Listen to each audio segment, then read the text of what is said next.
Okay, we're here in Denver, Colorado, talking to a young lady from Philadelphia. Am I correct? Mhm. And your name?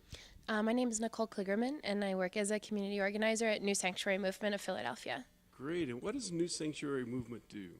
So we're an interfaith and multicultural immigrant justice organization. So we have 17 member congregations, churches and synagogues, representing people from the United States, from throughout Latin America, Haiti, Indonesia, and Liberia, working together, led by immigrant communities for more just and humane immigration policies.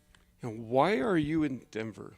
We recently won our successful sanctuary campaign, whereby Angela Navarro, who's an undocumented mother from Honduras, took physical sanctuary in a church in Philadelphia for 58 days and won what's called a stay of removal for 2 years on January 14th. So we're here to give our support for the Metro Denver Sanctuary Coalition, and particularly to Arturo Hernandez, who is still in sanctuary.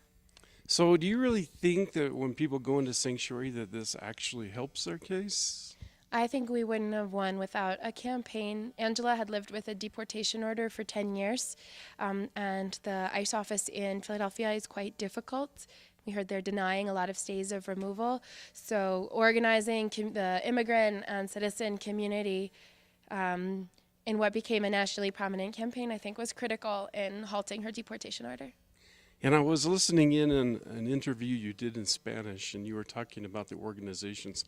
Would you tell us a little bit about the organizations that participated?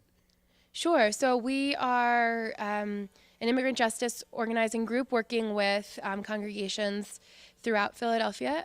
We were formed in 2007 with the rise of secure communities and the use of local law enforcement for detention and transferring deportable people into federal custody for deportation. So we worked for 6 years to end what's called ICE holds in Philadelphia, which is that transfer from the police to immigration, which we won that case.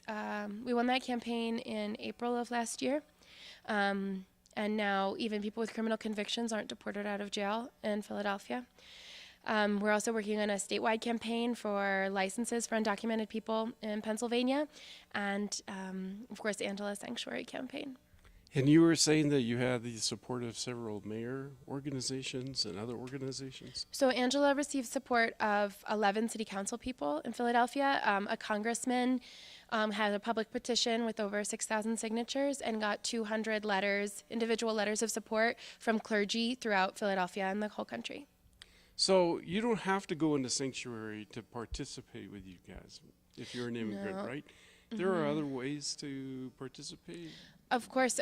So we've existed for 7 years, and the physical sanctuary is only a part of what we do.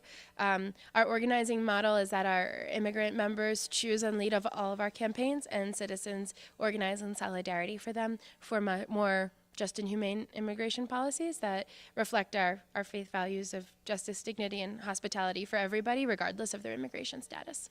So if somebody wanted to get involved, how would they do that? They should go to our website, sanctuaryphiladelphia.org, or you can find us on Facebook, and we always have information there. Okay, you've heard it, sanctuaryphiladelphia.org.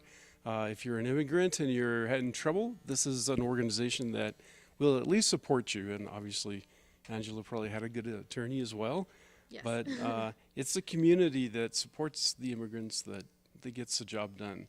So don't sit at home alone and feel like no one cares, because a lot of people care. Would you say that's a fair statement? I think so, at least in Philadelphia and Denver. Okay, my name is Paynter for Un Día Sin Fronteras, and we will see you shortly.